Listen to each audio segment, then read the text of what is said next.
In the news this week, an exclusive WAMN News opinion poll underway gauging your priorities ahead of WA's state budget. More paws on the ground, $5 million boost for WA's adorable, life-changing dogs. Shots fired from stolen guns, a man arrested by tactical police over alleged shootings, and later, Dr. Andrew Miller's comment. This is The Evening News with Ivan Loom and Maliva Thorne. Good evening. It's that time of the year again. The state budget is coming next Thursday, and an exclusive WAMN News opinion poll is currently underway, asking for your top priorities on how the money should be spent. Viewers are given 15 options to rank from most important to least important. So far, health and mental health is a top priority, followed by electricity, water and cost of living relief, with rental, public housing and homelessness in third place. We also asked viewers whether they believe the government has the right spending priorities and whether they accept that electricity credits can't last forever. The poll will conclude next Thursday, and we will reveal the final results in next week's program.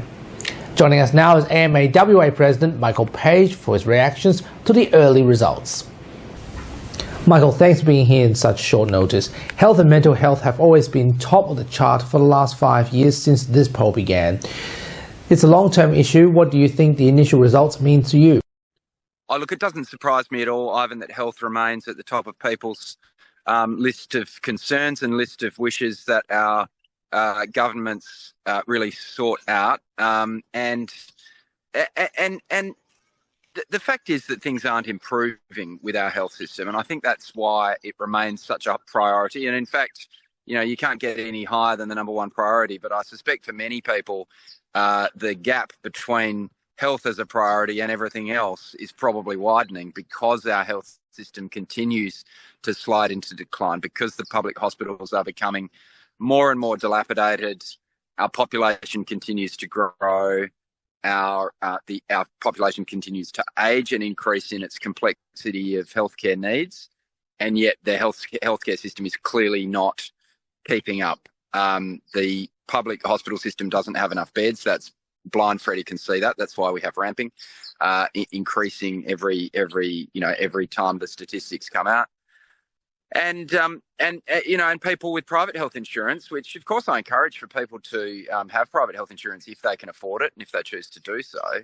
But they're questioning whether they're getting the value out of it. The private hospitals are not able to offer the same range of services as they once did because the private health insurers are not, I guess, coming to the party with funding. The health system overall, public and private, the entirety of the system is hugely challenged, and we can't really see light at the end of the tunnel just yet. What sort of change the public want to see in the next 12 months when it comes to health and mental health in WA? What can we expect? Look, I think what we want to see is a plan from our state government to fix the ailing health system.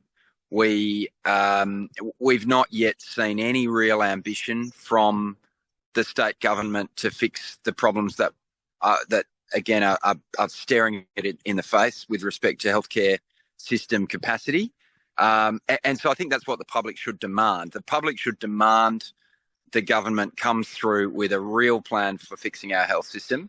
It was incredibly disappointing not to see anything in the state election really on long-term capacity building, on fixing the structural issues with the health system in WA. But the public just needs to continue to demand it. And the public needs to understand that where we're heading with the healthcare system in WA is nowhere good. I have to say the doctors of Western Australia are incredibly pessimistic, and rightly, about the direction of healthcare in Western Australia. We have some of the best doctors in the world. We've got the best medical training in the world. We've got people who are dedicated. We've got amazing people, but the tools they're being given by government currently to do their work are just becoming harder and harder to work with. As we said earlier, this poll will conclude next Thursday, and we will have the final results in next week's program. Michael Page, the outgoing AMA President of 432.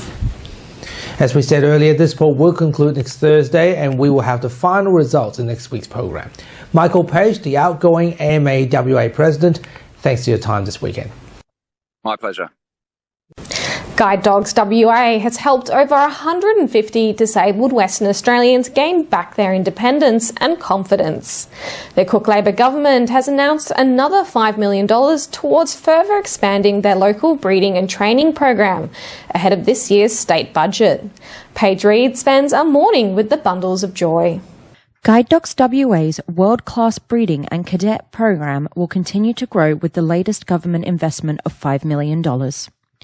This funding through the state budget will enable Guide Dogs WA to further develop its training and breeding program. Minister for Disabilities Hannah Beasley says the Cook Labor government is proud to continue its support for the world-class program. It's a really exciting program that's delivering really great results and has meant that WA has become sort of self-sustaining in our Guide Dogs WA breeding and training. 22-year-old guide dog user Tegan Reeder says Guide Dogs WA has enabled her to gain back her confidence and become more independent. She says her guide dog Louie has changed her life. Having Louie has made me so much more independent and just so much more confident to move around my environment as well, and just being able to walk around and not, bump into things or crash into people has been such a big help, and such a boost in confidence, especially being so young. I feel like independence is so important. The funds will also go to supporting the cadet training program, boosting the number of highly qualified dog trainers. Well, the people who are training the dogs need specialised skills which they are taught through our cadet program, but also they have to have the empathy of these life-changing dogs, what they are going to do for the community or that person. Despite being only 7 weeks old, very soon down the line, these dogs are going to have a very important job to do, giving people like Tegan their mobility and confidence back. With the help of volunteers, the puppies undergo 2 years of specialty training before being matched with their career handlers. This world-class breeding program will continue to support the changing needs of West Australians. Paige Reid, WAMN News.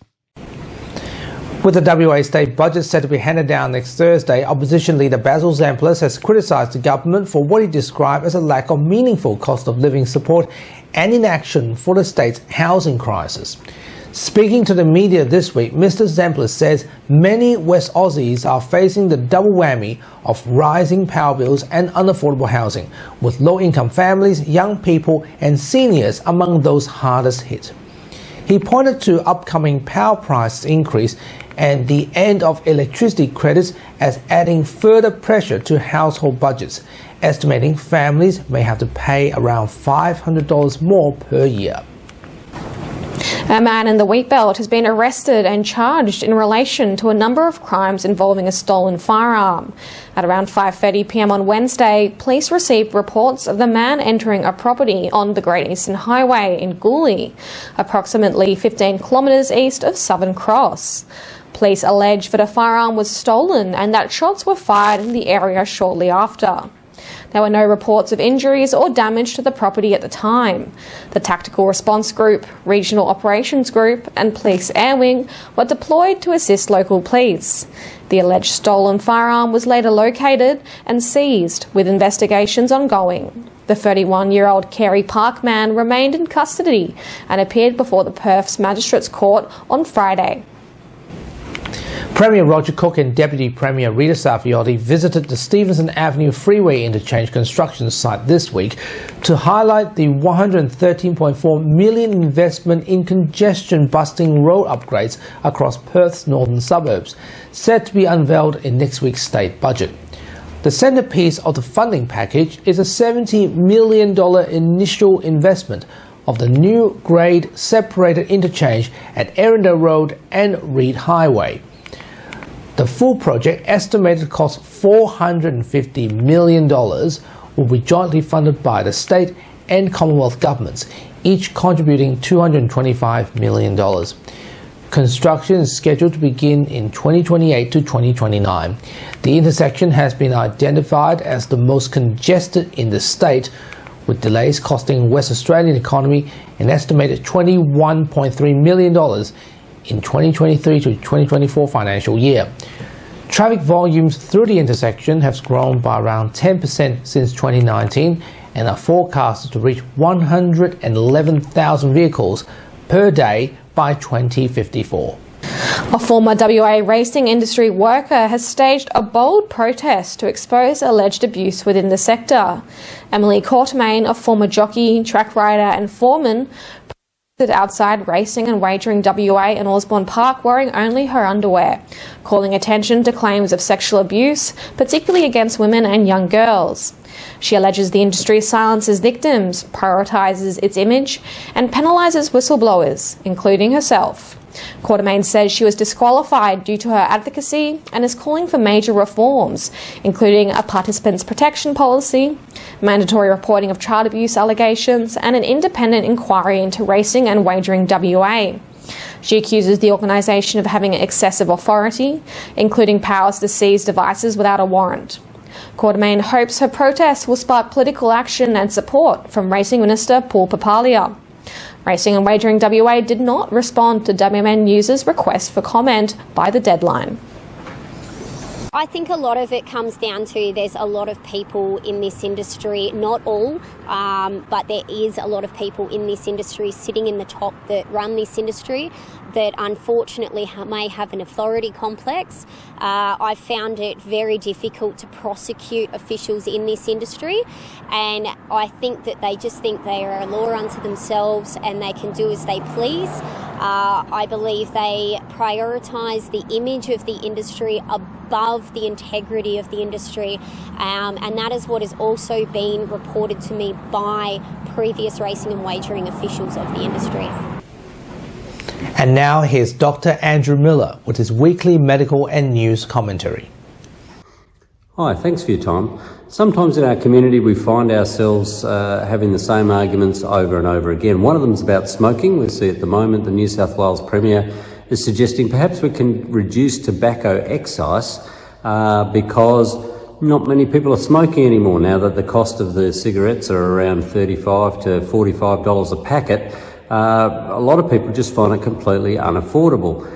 That, of course, has resulted in a bit of a black market for tobacco, but that's a policing issue, and therefore the solution is not to lower the price of legal tobacco, which is what the big tobacco companies want us to do. The solution is to have better policing in place to clamp down on the black market like we do for illegal drugs. We also see this in vaccination. So with the COVID vaccine, some people think that the COVID situation is well under control and therefore they don't need to worry about COVID vaccines anymore, but nothing could be further from the truth. As time goes by, our immunity to COVID wanes and there are new variants coming out all the time. So it's important that you check your eligibility for a vaccine, particularly if you haven't had one in the last 12 months or if you're in any of the at-risk groups. And get along with your vaccinating. The same thing also with things like the measles vaccine. We can sometimes be put on medications and think that they've solved the problem if our blood pressure's come down or our reflux has gone away, but you should talk to the doctor before you stop those medications, because very often the reason those problems have gone away is because you're continuing to take your medication. Thanks very much for your time. Thank you, Doctor. And Paige looks like she had a wonderful time with the guide dogs. I know you're very envious. I certainly am. Should have picked you instead, eh? I wish I was doing that story, and I'll definitely be doing it next time. No, and that's our weekly news and current affairs. We have the latest news on our website, wamnnews.com.au. Remember to subscribe to the WAMN Extra News Club so we can continue our work in the community. Full details on wamnnews.com.au/news/extra. For Melly, Paige, Peter, myself, wish you good health, good night. See you next Sunday. Thanks for watching.